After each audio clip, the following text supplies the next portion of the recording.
안녕하세요. 저는 서울에서 직장을 다니며 아이 셋을 키우고 있는 다둥이 맘입니다. 나이는 40대 초반이고 남편이랑은 동갑이에요. 친정이랑 시댁이 모두 다 지방에 있는지라 서울살이는 저나 남편에게 너무 힘든 일이곤 했습니다. 타지로 떠나와서 지낸다는 현실에서 마주하게 되는 외로움은 당연히 매번 느꼈던 것 같고요.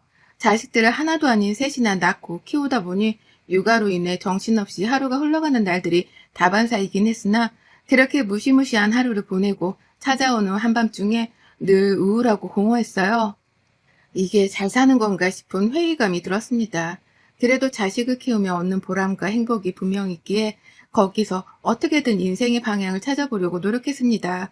하지만 잘 흘러가고 있는 듯 보이다가도 결혼을 했다는 사실 자체는 결국 힘들게 하곤 했어요.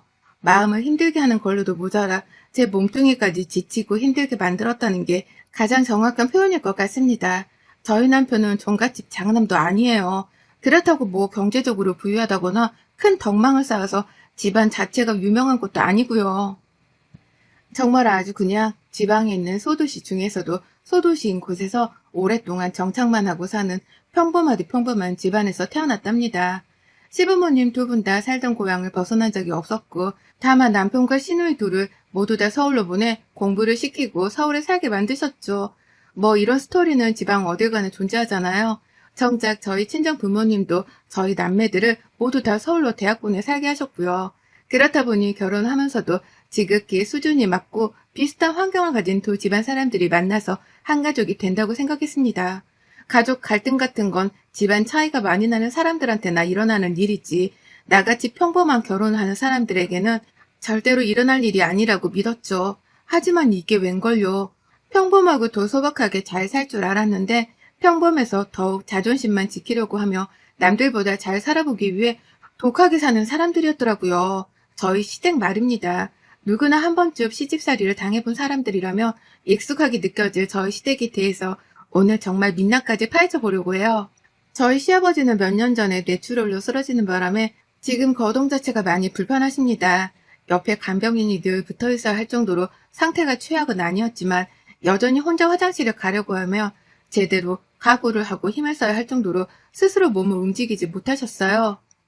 그런 시아버지를 늘 불만 가득한 목소리를 한 채로 옆에서 지키고 서 있던 건 저희 시어머니셨죠.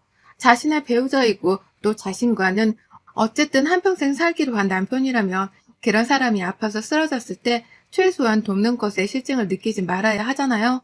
귀찮다는 티를 내지 않는 게 사람으로서의 도리이기도 할 테고요. 하지만 저희 시어머니는 제가 봐도 성격이 정말 별나고 또 셌습니다. 내가 이 나이 먹고 네 시애비 뒤치덕거리를 하고 산다. 라는 말을 시아버지 앞에서 거침없이 할 정도로 눈치도 없고 이기적이었어요. 이유는 딱 하나. 젊을 적에 어머님이 아버님 때문에 고생도 많이 하고 시집살이도 많이 당해서였습니다. 그걸 복수라도 하겠다는 듯 나이가 들어서야 큰 소리를 내는 시어머니가 어쩔 땐 많이 안쓰럽기도 하고 그랬답니다. 그러니 며느리인 저는 잠시 뒤로 물러나 시부모님을 지켜보곤 했죠. 하지만 시집살이를 당해서 고생을 많이 하고 살았다는 저희 시어머니가 정작 저를 가장 힘들게 하는 장군님이셨어요. 시댁만 가면 며느리가 가만히 앉아있는 꼴을 절대로 두고만 보지 않는 분이셨죠. 시집살이 당한 기억 때문에 나이 들어 남편한테 불만만 쏟으며 살면서도 그 와중에 며느리를 들들 볶기도 해야 하나 보더라고요. 정말 바쁘신 분이셨죠. 아이를 연달아 낳으면서 산후조리도 충분히 하기 힘들었고 산후조리를 한다고 하긴 했으나 직장을 다니며 육아를 병행하다 보니 몸이 금방 지치고 힘이 드는 건 예상했던 일이었습니다. 그 바람에 급한 대로 지방에서 친정 어머니가 올라와 육아도 도와주시고 남편이랑 저 출근길에 아침도 차려주면서 많은 도움을 주셨는데요. 며느리가 아무것도 하기 싫어 친정 엄마한테 도움을 빌려 팔자 편하게 살려고 한다면서 덩달아 저희 집에 쫓아오기도 하셨어요. 그리고는 고집을 부려 결국 친정엄마를 친정으로 돌려보내셨답니다.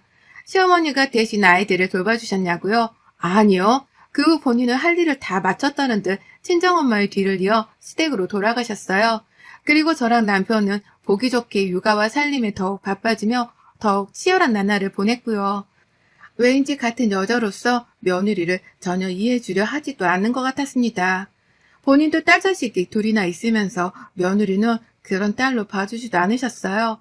시누이들도 모두 다 시집을 갔고 어쩌다 가끔 만나서 모이면 자기네들 시어머니 뒷담화를 까느라 눈에 불을 켜고 말을 하곤 했거든요. 그럴 때마다 시어머니가 무슨 반응을 보이실까 싶었습니다. 시누이네 시어머니들이 하는 짓이 저희 시어머니 하는 짓이랑 똑같았거든요. 하지만 어머님은 까막 눈에 까맣기라도 된다는 듯 시누네 시어머니 뒷담화만 할 줄 아셨고 스스로가 어떤지에 대해서는 되돌아보려 하지도 않으셨네요. 그리고 시누이는 말리는 시누이가 더 밉다고 하더니만 딱 그 짝이었죠. 우리 엄마는 안 그러지. 우리 엄마가 그러더라도 네가 그러려니 해. 너무 시집살이를 많이 당해서 힘들어서 그런 거니까. 라고 하면서 제 시어머니만큼은 제가 이해를 해야 하는 거라는 걸 두고두고 강요하곤 했답니다. 자기는 시어머니가 싫어 죽겠다 하면서 저한테만큼은 미운 시어머니를 참고 살라 하는 시누이들이었죠. 그리고 그 중에서도 둘째 시누이는 정말 얄미움의 최고조였네요. 꼭 제가 시댁에서 명절을 다 보낸 후 친정으로 가고자 할 때마다 둘째 신우가 시댁에 들이닥치곤 했습니다. 저도 친정에 가고 싶은 마음이 굴뚝 같고 빨리 이놈의 시댁에서 벗어나고 싶었는데요. 신우는 나 올 때까지 가면 안 된다. 나 니들 얼굴 보고 싶으니까 꼭 있어. 라는 식으로 강요를 하며 저희를 시댁에 묶어놨어요. 그리고는 막상 시댁에 오자마자 보란듯이 저에게 음료를 내오라는 둥, 과일을 깎아오라는 둥에 일을 시켜먹곤 했죠. 참 간사한 사람이었어요. 같은 며느리이면서 그리고 같은 딸자시면서 어쩜 저렇게 내 마음을 이해해주지 못할까 싶어 가장 미운 사람이기도 했습니다. 그래서 최대한 명절이 아니고서는 시누이랑 얽히지 않으려고 했어요. 평상시에 만나더라도 절대로 좋은 말을 듣지 못할 것 같았거든요. 그러니 차라리 멀리 거리를 두고 사는 게 훨 현명하다 싶었고 평상시엔 일하느라 바쁘다며 시누이들이 서울에 모인다고 해도 칼같이 거절했습니다. 우리 집에 오려고 하면 남편이랑 머리를 맞대가면서 절대로 내 집 안에만큼은 들어오진 못하게 했죠. 그러다 최근 몇 년 코로나 때문에 저희가 시댁을 못 갔어요. 못 가더라도 저도 그렇고 남편도 그렇고 애들까지 코로나에 걸려 정말 큰 고생을 겪었습니다. 남편은 코로나 완치가 되고 나서도 거의 3달 가까이를 헛기침을 하면서 후유증을 견뎌야 했습니다.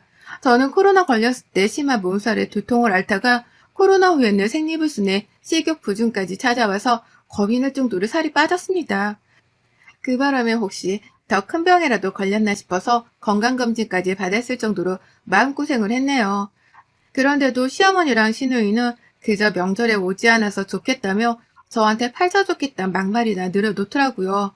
병원에 다녀오고 그 와중에 애들 보느라 오늘 하루가 정신없었다고 말을 하면 위로라도 해주면 될 텐데 위로는커녕 오히려 너 지금 내 앞에서 바쁜 척 일부러 이러는 거지? 라는 말로 한방 뒤통수를 크게 때렸답니다. 시누이요? 같은 서울에 살면서도 아플 땐 코빼기도 보이질 않더니 자기가 코로나에 걸렸을 때 와서 죽 좀 만들어 달라며 사정을 하더라고요. 당연히 안 갔습니다. 뭐 이쁘다고 확진자 집에 찾아가는 위험까지 감수해서 죽을 써주겠냐고요. 다만 정말이지 이기적이기만 한 신우 말본새가 볼수록 거슬렸네요. 그렇게 코로나 시국을 보내다 이번에 추석이 다가오니 시어머니가 난리를 치더라고요. 집에 꼭 와서 이전처럼 전도 붙이고 제사도 직접 며느리가 차린 음식으로 올리겠다며 와라 노래를 부르는 겁니다. 추석을 다 같이 보낸 지도 오래되었다며 서글프다는 등의 하소연도 하고 평소에는 잘 찾지도 않은 손주 손녀들이 보고 싶다며 애들 타령도 하셨네요. 그러니 저희 부부도 별 수 없었어요. 올해도록 못 가보기도 했고 이제는 코로나로 못 간다는 핑계를 댈 수도 없는데 안 가기도 뭐해서 일단은 가겠다고 했죠. 가서 얼마나 많은 일을 할런가는 모르겠지만 이 집안을 시집을 온 이상 제가 감당해야 하는 숙명이라 생각하면서 참기로 했고요.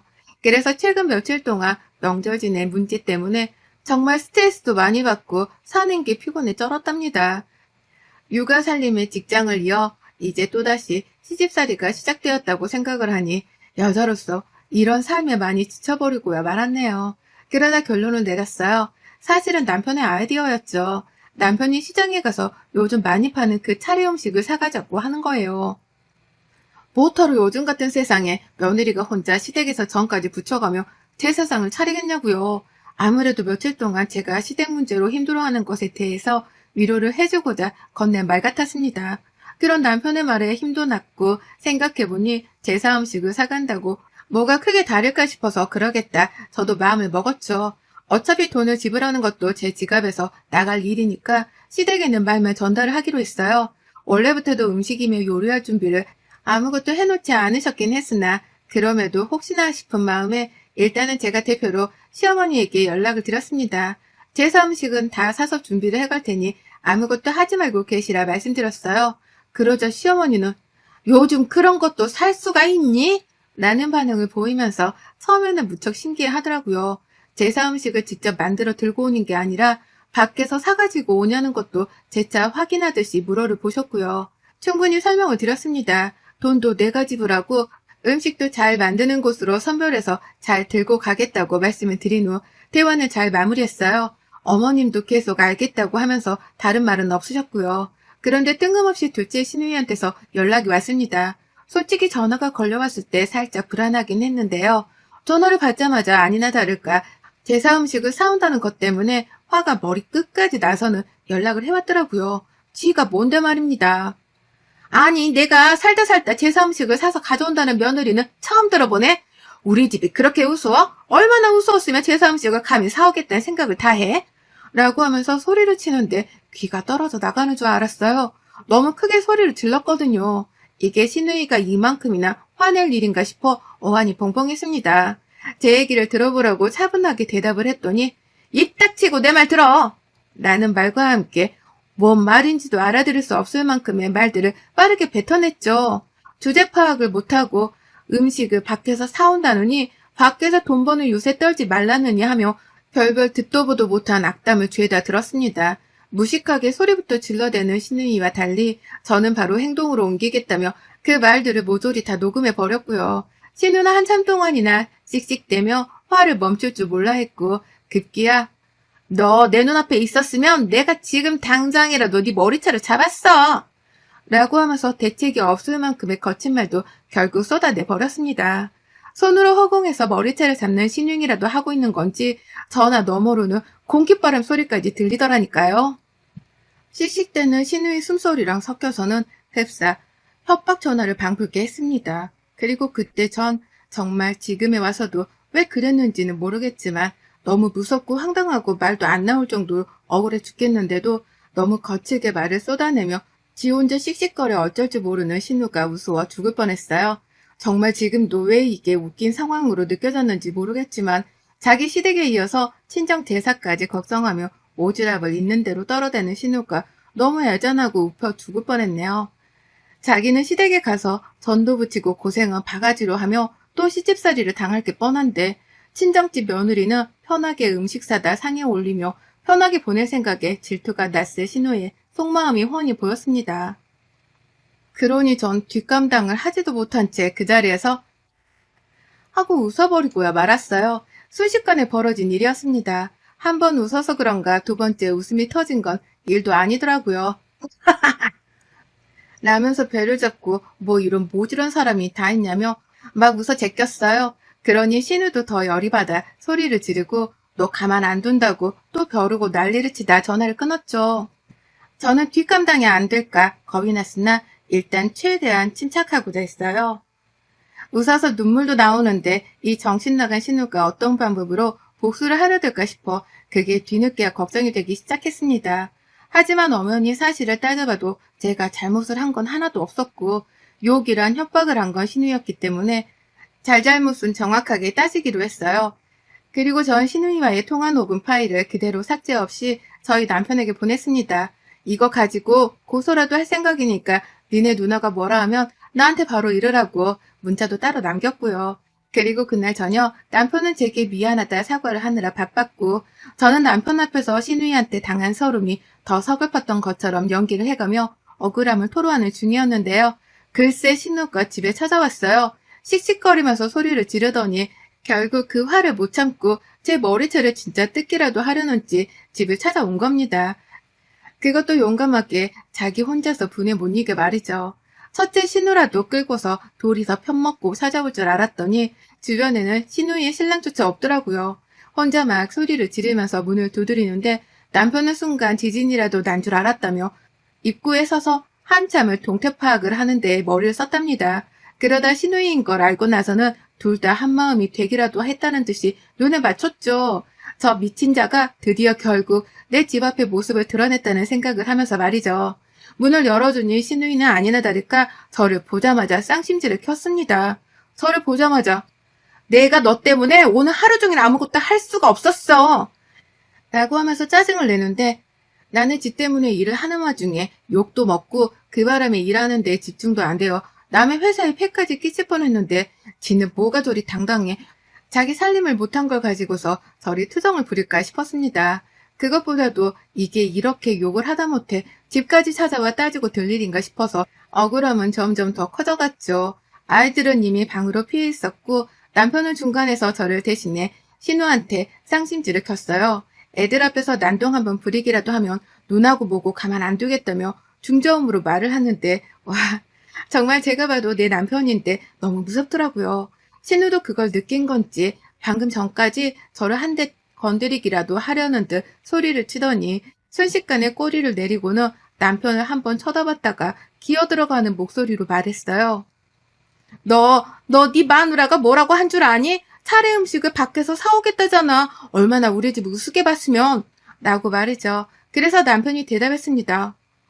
알아. 내가 그러자고 했으니까. 지금이 무슨 조선시대야? 며느리가 왜 우리 집 차례를 지내? 그 집 우리 집 아니야? 누나들은 뭐하고 이 사람이 우리 집 차례를 지내? 라고 말입니다. 신우는 순간 흠칫하더라고요. 네가 그러자고 했다고? 라면서 재차 되묻더니 아무리 그래도 그렇지. 그래도 그런 제안은 하면 안 되지. 라면서 저와 남편을 번갈아 보며 혼을 내겠다고 손가락을 찍혀 올리는데 남편이 그랬습니다. 그거 내려라. 내 앞에서 삿대질 한 번만 더 했다간 너 진짜 눈하고 뭐고 안 봐준다? 라고요. 이야, 우리 남편이 자식 셋을 키우며 승질을 많이 죽이고 사는 줄 알았더니 불의를 보면 덤비고 보는 옛날 성격이 속에 그대로 남아있었더라고요. 신우이한테 목소리 깔고 눈 깔며 조심하라 경고를 날리는데 와, 오줌이 지릴 만큼 저까지 다 긴장이 되어 혼났습니다. 신우이는 어땠게요? 며느리 앞에서 남동생한테 혼쭐이 나는 꼴을 보이기 딱 좋겠다 싶었던지 순식간에 행동이면 말을 조심하는 티가 팍 났어요. 너는 누나가 아무리 그래도 그렇지 말이야. 라면서 지 혼자 횡설수설을 하며 그 와중에 폼은 잡겠다고 서 있는데 저는 그만 그 와중에도 웃음이 터져버리고야 말았습니다. 배꼽을 잡고 웃다 말고 아유 진짜 되도 않는 잔소리 그만하고 좀 가세요. 가라고요. 라며 제 손으로 신우한테 더 쪽팔림을 당하기 전에 나가달라고 했죠.